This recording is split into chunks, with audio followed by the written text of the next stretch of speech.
So మీ రాజకీయ భవిష్యత్తు ఎలా ఉండబోతుంది రాప్తా నియోజకవర్గం? చూడండి 100% సపోర్ట్ ఇస్తా ప్రకాష్ రెడ్డి గారికి, ఖచ్చితంగా గెలిపిస్తా, సునీతను ఓడిస్తా. వాహ్, మళ్ళీ ఒకసారి చెప్పండి మేడం. 100% గెలిపిస్తా, ప్రకాష్ రెడ్డిని గెలిపిస్తా, సునీతను ఓడిస్తా, ఇంటికి పంపిస్తా. వాళ్ళ ఇంట్లో కూర్చోవాల్సిన ఇంటికే పరిమితం వాళ్ళు. ఇక చాలు రెస్ట్ తీసుకుంటారా? ఇంక లైఫ్ లాంగ్ రెస్ట్ తీసుకోవాలి. ఇంకా లైఫ్ లాంగ్ రెస్టే ఇంకా వాళ్ళు.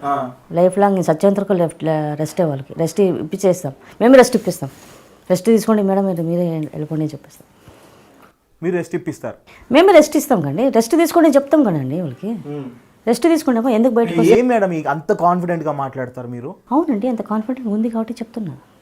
గెలిచిన తర్వాత మళ్ళీ ఇలా కూర్చొని మాట్లాడదామా? ఖచ్చితంగా గెలుస్తాం. కృషి చేస్తాం, కష్టపడతాం, తిరుగుతాం, ప్రజలకు వెళ్తాం. ఇంకా హార్డ్లీ నెలలో ఉన్నది, ఇంకా నెల రోజులు పడతాయి కాబట్టి ఎలక్షన్స్. అవును. ఎంత మెజారిటీతో గెలబోతున్నారు మీరు? మెజారిటీ చెప్పలేము కానీ ఖచ్చితంగా అయితే గెలుస్తారు. టైట్ ఫైట్ ఉన్నా కూడా, ఎంత టైట్ ఫైట్ ఉన్నా కూడా కష్టపడతాం.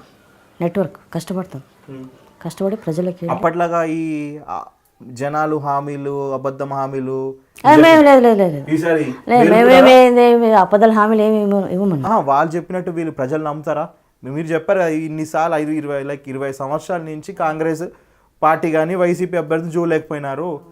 ఎందుకు అని అంటే మీరు చెప్పారు వాళ్ళు ఇచ్చే హామీలు నమ్ముతున్నారు. ఈసారి కూడా నమ్ముతారా? మళ్ళీ ఎవరిది వాళ్ళు నమ్మరు, వాళ్ళది నమ్మరు, మాది నమ్ముతారు. మేము చేసి చూపిస్తాము. జనాలకి నవరత్నాలు చూపిస్తామండి. నవరత్నాలు మా జగన్ నవరత్నాలు 9 పెట్టినాడు. 9 నవరత్నాలు పెట్టినాడు. ఖచ్చితంగా చేసి చూపిస్తాడు. వాళ్ళకట్లా